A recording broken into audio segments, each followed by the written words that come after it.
नमस्कार मित्रांनो, कसे आहात तुम्ही? तर चला आजच्या या व्हिडिओमध्ये जाणून घेणार आहे की महाराष्ट्र राज्यात मुख्यमंत्री माझी लाडकी बहीण योजना सुरू करण्यात आलेली आहे. ह्याबद्दल मित्रांनो संपूर्ण माहिती आज तुम्हाला या व्हिडिओमध्ये देणार आहे. चॅनलवर जर नवीन असताल तर चॅनलला सबस्क्राईब करा आणि बेल आयकॉन दाबायला विसरू नका, कारण असेच महत्त्वपूर्ण व्हिडिओ तुम्हाला हर रोज प्राप्त होत राहतील. मित्रांनो, 28 जून 2024ला या स्कीमला मुख्यमंत्री माझी लाडकी बहीण योजनेला सुरुवात करण्यात आलेली आहे. याबद्दल तुम्हाला मी संपूर्ण माहिती व्हिडिओमध्ये देणार आहे. व्हिडिओला बिलकुल बी स्किप करू नका, कारण असेच महत्त्वपूर्ण व्हिडिओ तुम्हाला समजून पूर्ण फॉर्म अप्लाय करता येणार आहे. ओके मित्रांनो, प्रस्ताव पास झालेला आहे. मित्रांनो, शासनाने निर्णयसुद्धा घेतलेला आहे. योजना आता शासन निर्णय काय आहे तुम्हाला थोडक्यात वाचून दाखवतो. राज्यातील महिलांच्या आर्थिक स्वातंत्र्यासाठी त्यांच्या आरोग्य आणि पोषणामध्ये सुधारणा करणे आणि कुटुंबातील त्यांची निर्णयान भूमिका मजबूत करण्यासाठी महाराष्ट्र राज्याची मुख्यमंत्री माझी लाडकी बहीण योजना सुरू करण्यात मान्यता देण्यात येत आहे. ओके, 28 जून 2024 पासून ह्याच्यासाठी मान्यता देण्यात आलेली आहे. मित्रांनो, आता पुढच्या महिन्यामध्ये जुलैपासून ह्याचे फॉर्म अप्लाय करण्यात सुरुवात होणार आहे. योजनेचा उद्देश काय मित्रांनो?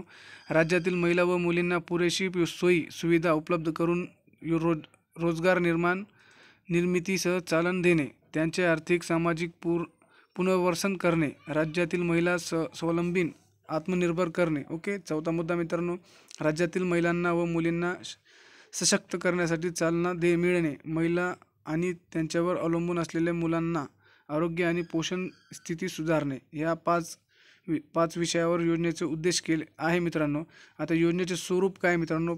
पात्रता कालावधी दरम्यान प्रत्येक पात्र महिलांना त्याच्या स्वतःच्या आधार लिंक केलेल्या थेट लाभ हस्तांतरण, डायरेक्ट बेनिफिशरी ट्रान्सफर, सक्षम बँक खात्यात दरमहा 1500 रुपये इतकी रक्कम दिली जाईल.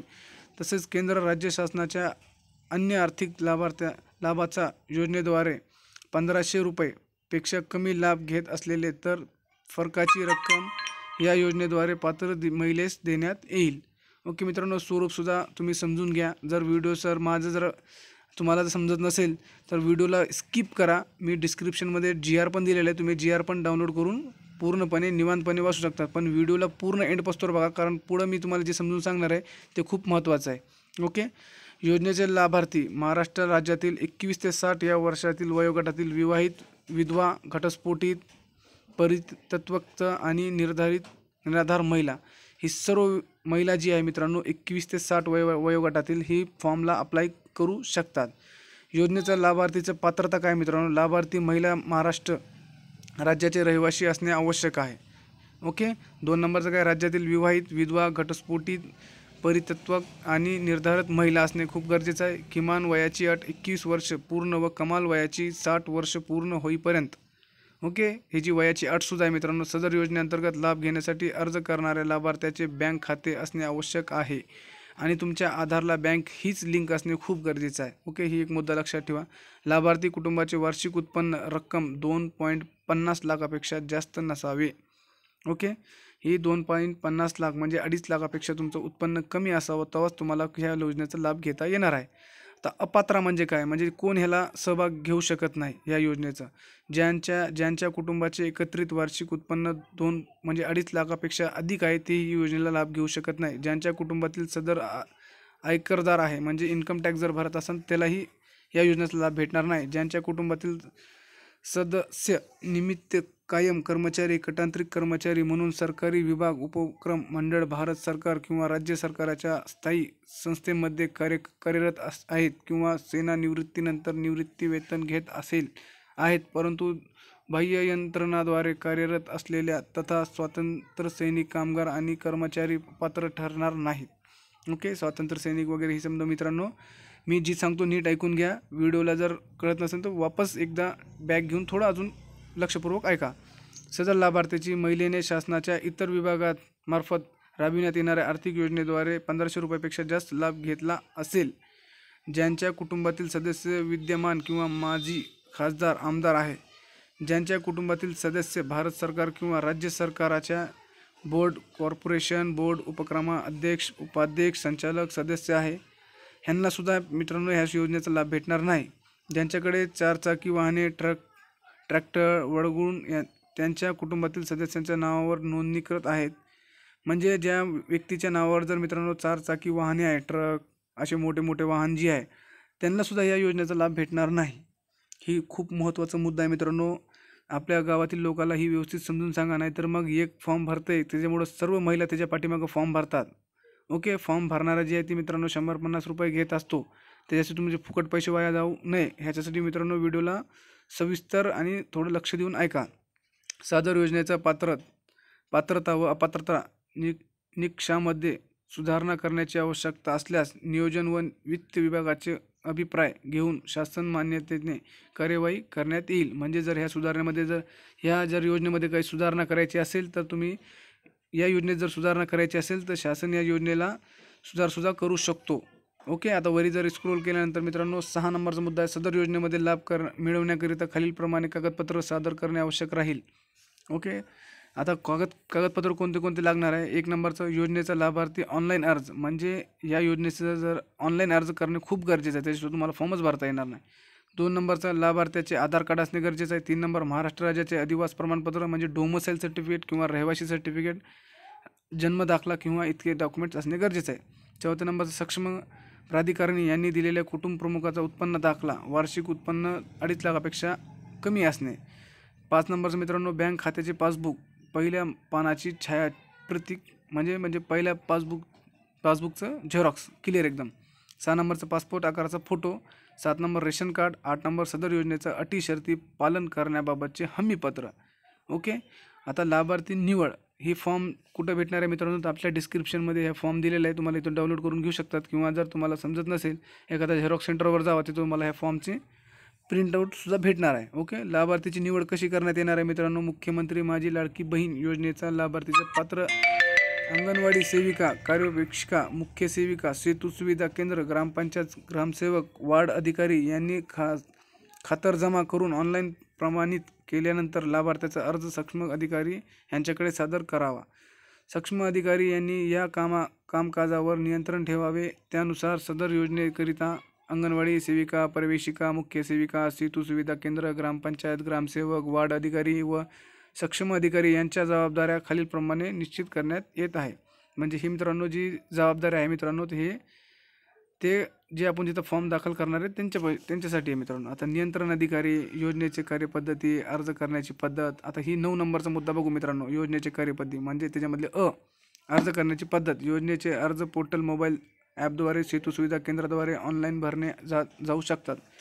म्हणजे मित्रांनो तुम्ही मोबाईलवरून बी भरू शकतात किंवा आपले पोर्टलवर जाऊन सुद्धा भरू शकतात किंवा आपल्या नियरेस्ट CSC सेंटर, सेतू सुविधा केंद्र इथे सुद्धा जाऊन तुम्ही फॉर्म भरू शकतात. ओके, त्यासाठी पुढील प्रक्रिया विहित केले आहेत. नंबर 1, पात्र महिलेस या योजनेसाठी ऑनलाईन अर्ज करता येईल. नंबर 2, ज्या महिलेस ऑनलाईन अर्ज सादर करता येईल नसेल त्यांसाठी अर्ज भरायची सुविधा अंगणवाडी केंद्रात, विकास प्रकल्प अधिकारी कार्यालय, नगरी, ग्रामीण, आदिवासी, ग्रामपंचायत, वार्ड, सेतू सुविधा केंद्र येथे उपलब्ध असतील. म्हणजे ज्या व्यक्तीला ऑनलाईन पद्धतीने जर अर्ज करायचा नसेल तर त्याच्यासाठी सुद्धा ऑप्शन दिलेला आहे की ऑफलाईन तरीकेने सुद्धा तुम्ही फॉर्म भरू शकतात. तर कुठे भरू शकतात ह्याच्यासाठी मित्रांनो 5-6 ऑप्शन दिलेले आहे. नगरपंचायत, ग्रामपंचायत, आदिवासी ग्रामपंचायत, वार्ड, सेतू सुविधा केंद्र उपलब्ध इथं तुम्हाला फॉर्म भरता येणार आहे. ओके, आता मित्रांनो डायरेक्ट 4 नंबरचा मुद्दा बघू. अर्ज भरायची संपूर्ण प्रक्रिया विनामूल्य असले, म्हणजे फीस आकारण्यात येणार नाही फॉर्मसाठी. जे काही फॉर्म सेतू सुविधामध्ये जे 5-10 रुपयाची घेईन ते 5-50 रुपये ते तुम्हाला द्यावे लागतील.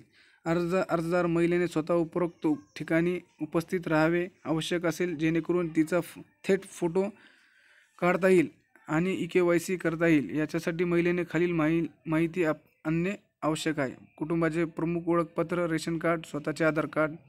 ओके, तात्पुरता यादीचे प्रकार. म्हणजे तुम्हाला जर मित्रांनो ही फॉर्म जेव्हा तुम्ही अप्लाय करणार आहे ऑनलाईन पद्धतीने तुम्हाला स्वतः तिथं उपस्थित राहावं लागेल आणि तुम्हाला KYC करून घ्यावं लागेल आणि तिथंच तुमचं एक कुटुंब प्रमुख म्हणजे जसं की राशन कार्ड एक लागणार आहे आणि स्वतःचे आधार कार्ड एक लागणार. ओके, आता अपेक्षित पावती घेणे खूप गरजेचं आहे मित्रांनो. जिथे तुम्ही फॉर्म भरता तिथून तुम्हाला ऑनलाईन पद्धतीने तुम्हाला पावती भेटेल आणि ऑफलाईन पद्धतीने सुद्धा तुम्हाला एक पावती भेटते. आता अंतिम यादीचे प्रकार काय. सदर समितीमार्फत प्राप्त हरकतीचे निराकरण करण्यात येऊन पात्र लाभार्थीची अंतिम यादी तयार केली जाईल. सदर पात्र अपात्र लाभार्थीची स्वतंत्र यादी अंगणवाडी केंद्र, ग्रामपंचायत, वार्ड स्तरावर, सेतू सुविधा केंद्र तसेच पोर्टल ॲपवर देखील जाहीर केली जाईल. ओके मित्रांनो, जर तुमचं मित्रांनो या स्कीममध्ये जर तुम्हाला निवड झालेली असेल तर तुमची यादी ऑनलाईन पद्धतीने किंवा आपल्या जवळच्या ग्रामपंचायत, सेतू सुविधा केंद्र, पुन्हा अजून वार्ड ग्रामपंचायत इथं तुमची यादी लावण्यात येणार आहे आणि तुमची जर निवड झाल्यास तुम्हाला ह्या योजनेत लाभ घेता येणार आहे. ओके. लाभार्थीचे रकमेचे वितरण प्रत्येक पात्र महिलेला तिच्या स्वतःचा आधार लिंक केलेल्या थेट लाभ हस्तांतरण म्हणजे तुमच्या जे आधारमध्ये बँक लिंक आहे मित्रांनो, तो बँकेत तुमचे डायरेक्ट पैसे ट्रान्सफर करण्यात येणार आहे. त्याच्यासाठी मित्रांनो आम्ही डिस्क्रिप्शनमध्ये अजून एक लिंक दिलेली आहे. तुमच्या आधारमध्ये कोणती बँक लिंक आहे तुम्ही तोच बँक पासबुक द्यावा आणि तेच तुमच्या बँकेत पैसे ट्रान्सफर करण्यात येईल. ओके. नाहीतर तुम्ही मग आधारमध्ये दुसरी बँक लिंक आहे आणि तुम्ही देतात तिसराच बँकेचं पासबुक, त्याच्यामुळं काय होणार, तुमचं इनॅक्टिव्ह म्हणजे पेमेंट बेनिफिशरी असं काही FTO प्रोसेस नॉट फाउंड असं काही प्रॉब्लेम येऊ शकतो, तुमचा पेमेंट येणार नाही. ओके.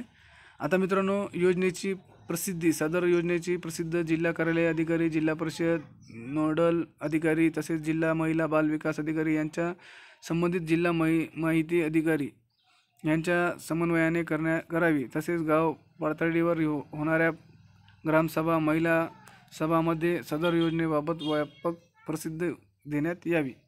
ओके. आता मित्रांनो मी तुम्हाला इतकी जी माहिती वाचून दाखवलेली आहे ही खूप भरपूर माहिती झालेली आहे. तुम्ही इतक्यावरच तुम्ही तुमचं स्वतःचं फॉर्म अप्लाय करू शकतात. आणि जर तुम्हाला काही प्रॉब्लेम येत असेल तर मला कमेंट करा. कमेंटमध्ये तुमचं मी प्रॉब्लेमचं सोल्युशन देण्याचा प्रयत्न करेल. बघा मित्रांनो अजून खाली इतकी माहिती भरपूर आहे. 9 पेजेस आहे टोटल. तुम्ही इथं जर काही अडचण आली तुम्ही PDF डाउनलोड करून तुम्ही वाचू शकतात. ओके. आम्ही डिस्क्रिप्शनमध्ये ह्याची लिंकसुद्धा दिलेली आहे. तर बघा मित्रांनो आजच्यासाठी इतकंच. धन्यवाद. जय हिंद, जय महाराष्ट्र.